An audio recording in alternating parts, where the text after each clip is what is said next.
Associate sponsor UltraTech cement. मंत्री गुलाबराव पाटील यांनी नुकतंच या ठिकाणी मतदान केलेलं आहे। आपल्या सोबत गुलाबराव पाटील।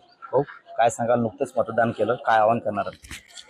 जनतेने मतदान करावं हे आमचं आव्हान आहे। आणि आपण बघतोय की इतर राज्यामध्ये झालेल्या मागच्या काळातल्या टप्प्याच्या मतदानापेक्षा यावेळेस मतदानाची टक्केवारी ही फार जास्त दिसते आहे। उन्हाचाही तडाखा यावेळेस कमी दिसतोय, त्यामुळे उत्स्फूर्तपणे मतदान या ठिकाणी निघत आहे। आणि जनतेला हेच आव्हान आहे की लोकशाहीमध्ये मतदानाला महत्व आहे। आपण आपला राजा मतदानाच्या द्वारे या ठिकाणी ठरवत असतो। डॉक्टर बाबासाहेब आंबेडकरांनी हे सिद्ध केलेलं आहे की पूर्वी राजाच्या पोटी राजा जन्माला यायचा, पण आता मतपेटीतून राजा जन्माला येतो। त्यामुळे आपला राजा ठरवण्याकरता लोकांनी मतदानाला निघावं असं आव्हान आम्ही या ठिकाणी करतोय। प्रथमच दोन राष्ट्रवादी आणि दोन शिवसेना आमने सामने दिसते यावेळेला।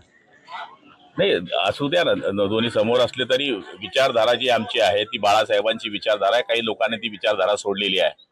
आमची विचारधारा ही शिवसेना प्रमुखांची विचारधारा आहे।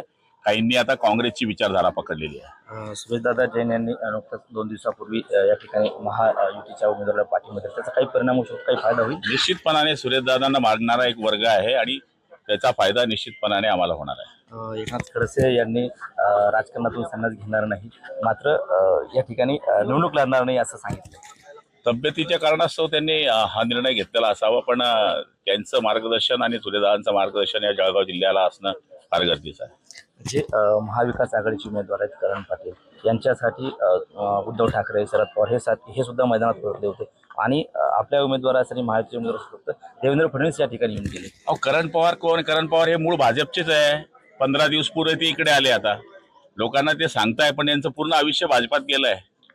आता तिकीट मिळालं नाही म्हणून ते इकडे आले, म्हणजे हे भूलभुलैया आहे सगळी। उद्या ते भाजपमध्ये पण येतील काय सांगता येत नाही अजून। संजय राऊतांनी एक व्हिडिओ ट्वीट केला मुख्यमंत्र्यांचा, त्यामुळे त्यांनी असं म्हटलंय की एवढ्या मोठ्या बागा घेऊन मुख्यमंत्र्यांसोबत नुसतं पैसे वाटप होतोय का, असा सवाल त्यांनी केलाय। अरे, एकनाथ शिंदे हा राजा माणूस आहे, दिघे साहेबांच्या तालमीत वाढलेला आहे। त्या बॅगा पैशांच्या नाही आहे, त्या माणुसकीच्या बॅगा आहे। राऊतांनी त्या गमावलेल्या आहेत, त्या खाली बॅग राऊतांकडे आहे। तर हे होते गुलाबराव पाटील, त्यांनी नुकतंच या ठिकाणी मतदान केलं। कॅमेरामन निलेश देशमुखसह Ganesh TV Marathi Buldhana. Associate sponsor UltraTech cement.